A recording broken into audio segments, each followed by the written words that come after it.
हम यहां कर क्या रहे हैं, हमें कैसे मूर्ख बना रखा है इस काल भगवान ने। पुण्यात्मा,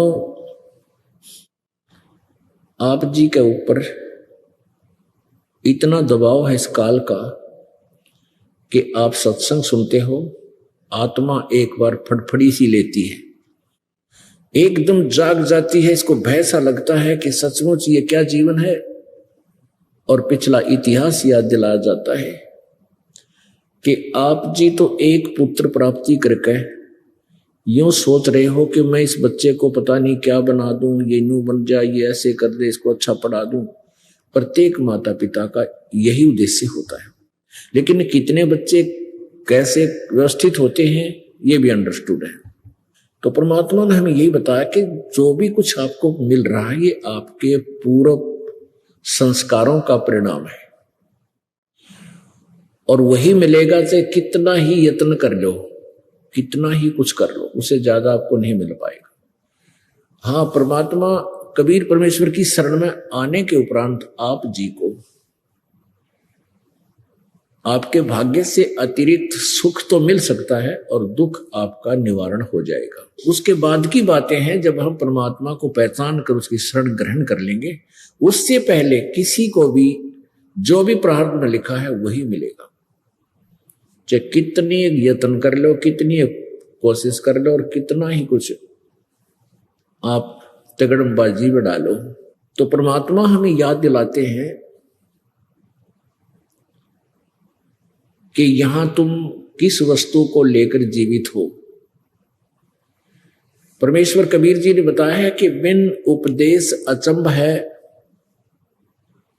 बिन उपदेश अचंभ है, ये क्यों जीवित हैं प्राण, और भक्ति बिना का ठोड़ है, ये नर नाही पाषाण। ओए होए, कितनी गहरी बात कही है कि बिना परमात्मा के नाम के ये प्राणी जीवित भी किस आशा के ऊपर है।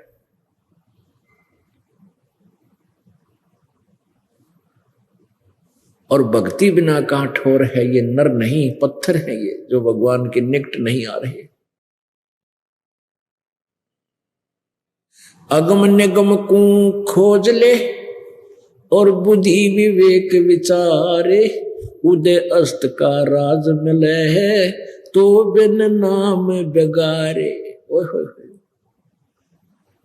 परमात्मा कितनी प्यारी बात कहते पुण्यात्माओं, आप जी के ऊपर इतना नशा कर रखा है इस काल में। 3 इंजेक्शन लगा रखे हैं जन्म होते ही, और फिर रह रहकर फिर बौछार होती रहती है, रजगुण ब्रह्मा जी से, सतगुण विष्णु जी से, तमगुण शिव जी से।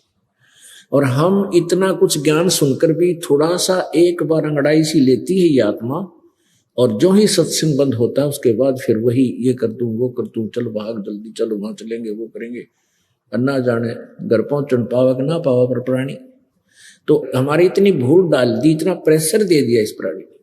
तो परमात्मा फिर अपने जैक से इस प्रेशर को उठाता है, हमारी बुद्धि को क्या बताता है, अगम निगम को खोज ले बुद्धि विवेक विचारे, उदय अस्त का राज मिले है तो बिन नाम बेगारे। ओहो, बेगार कहते हैं 3 लोक का राज जीव को जय कोई दे, और लाख बधाई के करे जय नहीं नाम तेने। अपने आत्मा विचार करना, हम अपने जोड़ जुगाड़ में इस पेट के लिए, अपनी रोजी रोटी के लिए सारा जीवन बर्बाद कर देते हैं, और हमारा गुजारा बनता नहीं, कुछ ना कुछ त्रुटि रह ही जाती है और मृत्यु ही हो जाती है। लेकिन हम जो सोच रहे होते हैं वो कंप्लीट नहीं होता, और हो भी नहीं सकता, क्योंकि हम ऐसे स्थान पर रह रहे हैं जैसे सन 2000 के अंदर 26 जनवरी का वो दुखमय दुखदायी दिन आज भी हृदय से हटता नहीं। भारतवर्ष अपना गणतंत्र दिवस मना रहा था, और सुबह सुबह 8 बजे एक भूकंप आया गुजरात में। 3-3, 4-4 मंजिल के मकान बना रखे थे, कोठी, जिसमें सारा जीवन खो दिया था बनाते बनाते। और वो भूकंप के अंदर वो पूरा शहर का शहर नीचे उथल पुथल हो गया, दब गए उसी उन्हीं महलों के अंदर, मकानों कोठियों के अंदर दब कर मर गए वो व्यक्ति जो सारा जीवन कोठियां बनाने पर लगे रहे। ओए होए भक्त आत्माओं, ये सत्संग के जो वचन है परमात्मा की अमृतवाणी के, ये एंटीबायोटिक है। ये हमारे नशे को उतार देंगे, लेकिन हमने प्रॉपरली ट्रीटमेंट कराना पड़ेगा, लगातार यहाँ आना पड़ेगा। सत्संग से जाने के बाद तो वह संसारिक व्यक्ति ही आपको मिलते हैं।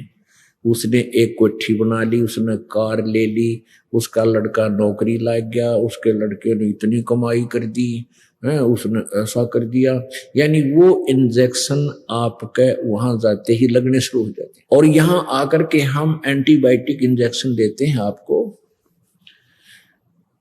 कि वो क्या बताते हैं, अगम निगम को खोज ले, भविष्य के बारे में जरा सा विचार करो, और बुद्धि विवेक विचार, थोड़ा सा विचार कर गहराई से अपने दिमाग से सोचे। उदय अस्त का राज मिले तो बिन नाम बेगारे। ओहो, अब राजा कौन बनता है? जो पिछले जन्म का पुण्यकर्मी प्राणी होता है। ओहो, वो पिछले जन्म जन्मांतर के पुण्यों की गठड़ी बांधकर वो पूरा संग्रह किया हुआ था, वो राज्य पद प्राप्त करता है। और जो भक्ति नहीं कर रहा राजा, सत भक्ति, वो तो थोड़ी बहुत सभी करते हैं अपने जैसा जिसको ज्ञान है, जो सत्य भक्ति नहीं करता, मर्यादावत नहीं कर रहे, तो वो राजा क्या करता है, अपने पूर्व जन्म के पुण्यों को वो खर्च खा रहा है, बर्बाद कर रहा है। उसकी क्या दशा है, अंत समय उसके संग क्या बनेगा। जैसे पुराने समय की बात है, हम छोटे छोटे से थे, तो उस समय क्या होता था कि ये 3 व्हीलर होया करते, पेट्रोल के बड़े बड़े, इन तेथन कहा करते सिंपल भाषा में, कोई गणेश कह दिया करता, ये 3 पहिया वाले बड़े वाले। तो उससे हमारे गांव से वहां लाखन माजरा 7-8 किलोमीटर पड़ता है, छोटा सा गांव, वहां मेन रोड आ जाती है जींद और रोहतक वाली, वहां से फिर हम रोहतक जाते थे। तो उस 3 व्हीलर वाला वहां से लाखन माजरा से गांव तक आता जाता था, तब एक चला था वो। एक दिन वो आया नहीं, तो हम पैदल वहां पहुंचे 7-8 किलोमीटर। अगले दिन पता चला वो क्या बता रहा है कि कल मैं बेगार में फंस गया था। बेगार क्या होती है, पहले क्या करते थे, पुलिस वालों के पास ये जीप जाप ना हुआ करती सरकारी, ये किसी भी व्हीकल वाले न पकड़ लेते, कहीं रेड लगानी होती या कोई मुर्जिम पकड़ना होता, तो उसने सारा दिन दाबे दाबे फिरते, वहां चल। और वो क्या करता, उसका पेट्रोल भी अपने ही जेब से डलवाता था पुलिस वालों के साथ, जो बेगार कर रहा होता था। और 1 मिनट टेकन नहीं दे, सारा दिन उसको खिड़की बांधे रखे, घुमाते रहे। और शाम ने उनकी मर्जी, 7 बजे छोड़े का 8 बजे छोड़े उसको, तब वो घर आकर पड़े। तो उसने क्या बताया कि कल 200 रुपये का पेट्रोल तो जेब खर्च हो गया, और सारा दिन तो पहिया इधर से उधर, उधर चलो, सारी दिन बेगार कर आया हूं। यानी 200 रुपये घर, उस समय 200 रुपये बहुत होते थे, 200 रुपये का पेट्रोल घर से खर्च दिया, और सारा दिन पहिया टेक्या नहीं, जैसे बहुत स्पीड तो चल रहा है, बड़ी कमाई कर रहा होगा, यानी क्योंकि उनके पहिया कमाई माना करते थे तो। और अंत में घर पे गया, जो 200 रुपये घर पे खर्च कर गया, वह जेब खत्म करके गया। तो ऐसे ही वो राजा जो भक्ति नहीं करता, वो सारा दिन हमने ये दिखा है जैसे ये बहुत बड़ा इधर जा रहा है, हूं करती गाड़ियां पीछे चल रही है, सर पता नहीं है हेलीकॉप्टर में चल रहा है। यो तो बेगार करे है, अपने 200 रुपये खर्च के और मुंह लटका के घर ने जाएगा, यानी अपने पुण्य समाप्त बर्बाद करके ये खाली होकर जाएगा, बेगार कर रहा है। इस बेगार को आप समझ गए होगे, इस डेफिनेशन डिफाइन जो करती है। तो यहां परमात्मा कहते हैं अगम निगम को खोज ले, बुद्धि विवेक विचार। और उदय अस्त का राज मिले तो भी नाम बिगाड़े। अपने पुण्यों को बर्बाद कर रहा है और सारा दिन पंजा टेकता नहीं, नून भाग ले इधर भाग ले, सौ टेंशन उसके माइंड में रहती है, सौ टेंशन। दारू पी का पांडा छुटा हुआ रात में। और वर्तमान के तो बुरा हाल हो रहा है इन लोगों का। ये बेसिक मंत्री मुख्यमंत्री बने फिरते हो, प्रधानमंत्री, इनको एक पल की चैन नहीं है। शांति हो सके इस माया, जहां माया का समावेश है वहां तो आग लगी पड़ी है सबके प्राणी, सब प्राणियों।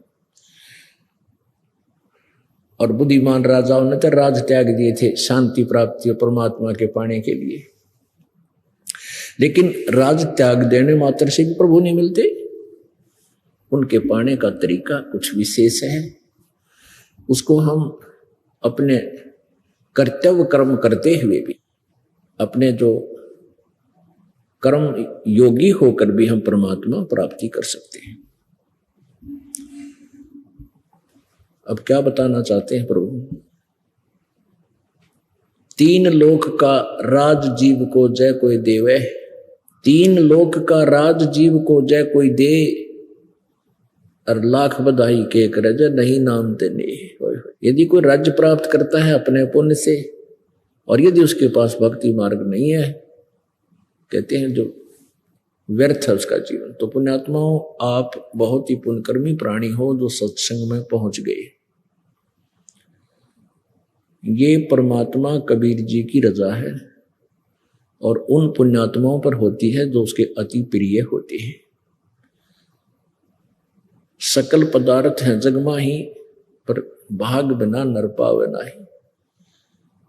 आपकी बहुत पुण्य है, आप नहीं जान सकते आपकी किस्मत को, क्योंकि लाल को स्वयं मालूम नहीं तेरी कितनी कीमत है। जौहरी ही बताया करे, ये दास जौहरी है। और आप जी की पिछले पुण्य कितने हैं ये आपको नहीं मालूम। लखबर सूरा जो जही लखबर सावत दे, लखबर यति जहान में जो तो सतगुरु शरणा ले। न जाने कितने जन्मों से आप पुण्यकर्मी प्राणी रहे हो, प्रभु की शरण में रहे हो, साधनाएं की, फिर भूल भाल गए, बीच में छोड़ छाड़ गए वो कर, उन संस्कारों से आपको न जाने कितनी अच्छी अच्छी पद पोस्टें मिली हैं। इंद्र कुबेर ईश की पदवी, ब्रह्मा वन दुर्मराया, विष्णुनाथ के लोक को जाकर फिर भी उल्टा आया। होय होय। यानी इतनी अच्छी पुण्यकर्मी प्राणी भी आप रहे हो, ब्रह्मा विष्णु महेश की पदवी भी आपने प्राप्त की है। ओहो। और आज फिर घसियारे हो गए हम, आज फिर एक एक पैसे को तरस रहे हैं, क्योंकि हम यहाँ पुण्य करते हैं, भक्ति करते हैं, स्वर्ग में बर्बाद कर देते हैं, राजा बन जाते हैं और देवता बन जाते हैं, और अपने पुण्यों को बर्बाद करके फिर भिखारी बन जाते हैं। इस चक्कर को परमात्मा ने आके हमें समझाया है। तो क्या बताते हैं? परमेश्वर ने आके आवाज लगाई, चारों युग में संत पुकारे, कूक कया हम हेल रे, हीरे माणिक मोती बरसे, ये जग चुभता डेल रे। परमात्मा परमेश्वर कबीर जी कहते हैं कि चारों युगों में मेरे द्वारा दिए गए ज्ञान को मेरी प्यारी आत्मा, उन श्रेष्ठ आत्माओं संतों ने भी आवाज लगाई, रुक के मारे, हेले दिए, और मैंने भी आवाज लगा लगा के जगह जगह खड़ा होकर के ऊंची आवाज में गा गा के तुम्हें ये ज्ञान दिया। लेकिन हमें ना पहचान कर तुम इस शास्त्र साधना रूपी डले ढो रहे हो, जिससे तुम्हारे साथ कितना कष्ट हुआ, कितना दुख हुआ।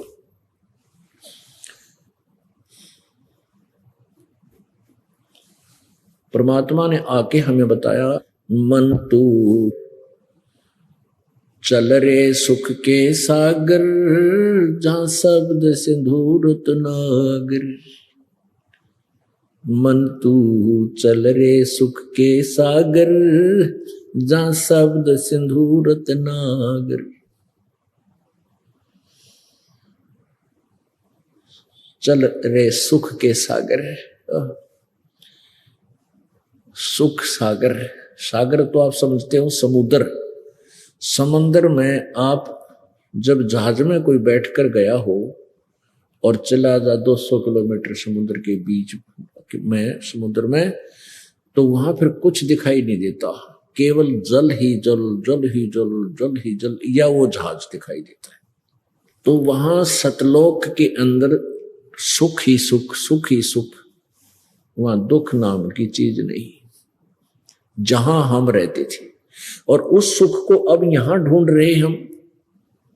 आप जिस सतलोक में रहा करते थे सभी, ऐसा ही आपका शरीर था, लेकिन वो शरीर का मटेरियल दूसरा था।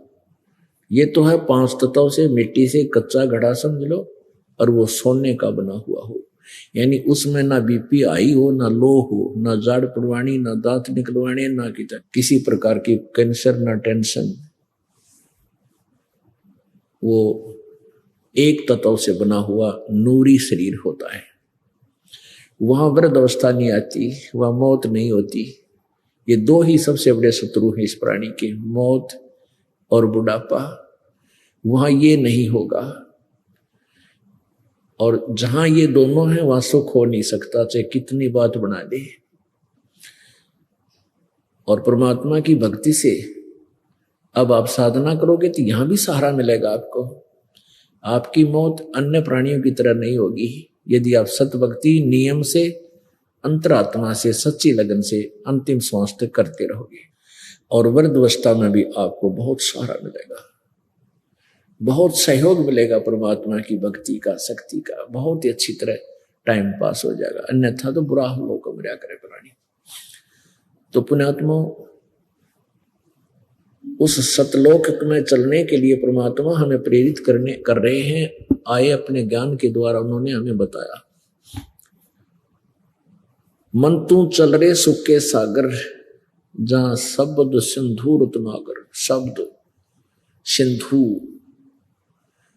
शब्द का अर्थ होता है अमरतव, शब्द विनाश में नहीं आता। तो कहते वहां पूर्ण रूप से अमर हो जाएगा, कभी तेरी मृत्यु नहीं होगी, पुनः फिर जन्म नहीं होगा। सुख के सागर के बारे में कैसे डिफाइन किया है प्रभु ने? शंखों लहर मेहर की उपजे, कहर नहीं जा कोई, दास गरीब अचल अविनाशी, सुख का सागर सोई। कभी आप एकांत में बिल्कुल शांत वातावरण में बैठे हो, अकेले हो, एक ऐसी हिलोर अंदर से उठती है, ना कोई शत्रु नजर आता है, ना किसी के साथ विरोध रहता है, सब अपने से महसूस होते हैं। इतना आनंद आता है, ओहो। कोशिश करने पर भी किसी के प्रति राग द्वेष नहीं बनता, लेकिन वो होती है थोड़े से समय की, फिर उसके बाद फिर वही कहर टूट जाता है, उसको ऐसे कर दूंगा, उसको ऐसे कर दूंगा, वो नुकसान हो गया, फलाना ऐसा हो गया। तो सतलोक के अंदर परमात्मा बताते, शंखों लहर मेहर की उपजे, सबके ऊपर रहम मेहर सी हो जाती है उस एक छोटी सी हिलोर में, यार कुछ समय के लिए। तो ऐसी वहां शंखों लहर मेहर की उपजे, और कहर नहीं जा कोई, दास गरीब। परमात्मा कबीर परमेश्वर जी ने गरीब दास जी महाराज जी को अपना ज्ञान दिया था, इनके कंप्यूटर में, इनके अंतःकरण में फीड कर दिया था। अब उसको गरीबदास जी बता रहे हैं, दास गरीब अचल अविनाशी, वो सुख का सागर सोई, सुख का सागर। जब तक आप ये सत साधना नहीं करोगे जो दास आपको बताने के लिए भेजा है प्रभु ने, तब तक आपकी दुर्गति समाप्त नहीं हो सकती। चाहे आप ब्रह्म तक की साधना करके ब्रह्म लोक में जा सकते हो, वहां पर देव पद प्राप्त कर सकते हो, इंद्र बन सकते हो, धन का देवता कुबेर बन सकते हो, देव धन का मंत्री जैसे वित्त मंत्री होता है। लेकिन उसके बाद फिर क्या बनोगे? पशु बनोगे, पक्षी बनोगे, गधे बनोगे, कुत्ते बनोगे, सुअर बनोगे। ओए होए, क्या बताया परमात्मा ने? कोटि जन्म तन भरमत होगे, कुछ ना हाथ लग्या रे। कुकर सुकर खरबया बोरे, कौआ हंस बुगारे। कोटि जन्म तू राजा कीन्या, मिटी न मन की आशा। भिक्षुक होकर दर दर घूम लिया, ये मिला न निर्गुण रासा। इंद्र कुबेर ईश की पदवी, ब्रह्मा वरुण धर्मराया। विष्णुनाथ के लोक को जाकर तो फिर भी उल्टा आया। असंग जन्म तन मर्त्या होगे, जीवित क्यों न मरे रे। द्वादश मध्य महल मठ बोरे, बहुर न देह धरे रे। दोजक बहिष्ठ सभी तय देखे, राजपाट के रसिया। तीन लोक से तरपत नाही, ये मन भोगी खसिया। सतगुरु मिले तो इच्छा मेटे, पद मिल पदे समाना। चल हंसा उस लोक पठाऊं, जो आदि अमर अस्थान। चार मुक्ति जहां चंपी करती, माया होरी दासी। दास गरीब अभय पद पर, सब मिले राम अविनाशी। गीता जी अध्याय नंबर 15 के श्लोक नंबर 1 से 4 में क्या बताया है कि उल्टा लटका हुआ संसार रूपी वृक्ष है। इसकी ऊपर को जड़ें तो पूर्ण परमात्मा समझो, नीचे तीनों गुण रूपी रजगुण ब्रह्मा, सतगुण विष्णु, तमगुण शिवजी रूपी शाखा समझो। और बीच में तना और मोटी डार क्या है, कौन है, इसके विषय में गीता जी में ज्ञान नहीं है। उसके लिए गीता जी अध्याय नंबर 15 के श्लोक नंबर 1 में कहा है कि जो इस संसार रूपी वृक्ष के सभी पार्ट्स के विषय में, सभी विभागों को भिन्न भिन्न बतावेगा, स वेदवित, वो वेद के तात्पर्य को जानने वाला है, अर्थात वो तत्वदर्शी संत है। गीता जी अध्याय नंबर 4 के श्लोक नंबर 34 में गीता ज्ञान दाता ने कहा है कि जो अध्याय नंबर 4 के श्लोक 32 में जिस सच्चिदानंद घन की वाणी अर्थात तत्व ज्ञान के विषय में जिक्र किया है, उस तत्व ज्ञान को तू तत्वदर्शी संतों के पास जाकर समझ। उनको दंडवत प्रणाम करने से, कपट छोड़कर नम्रता पूर्वक प्रसन्न करने से वो तत्वदर्शी संत तुझे तत्व ज्ञान का उपदेश करेगी। इससे सिद्ध है कि गीता जी का ज्ञान कंप्लीट नहीं है।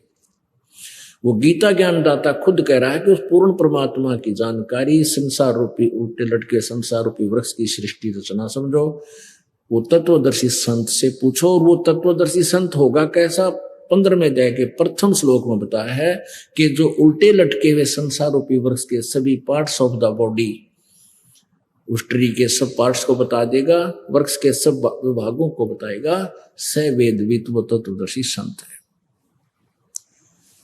तो परमात्मा 600 वर्ष पहले कबीर जी अपनी उस अमृत वाणी में, तत्व ज्ञान में, कबीर वाणी में बताया है, अक्षर पुरुष एक पेड़ है, निरंजन बाकी डार, और तीनों देवा शाखा है, भाई पाते रूप संसार।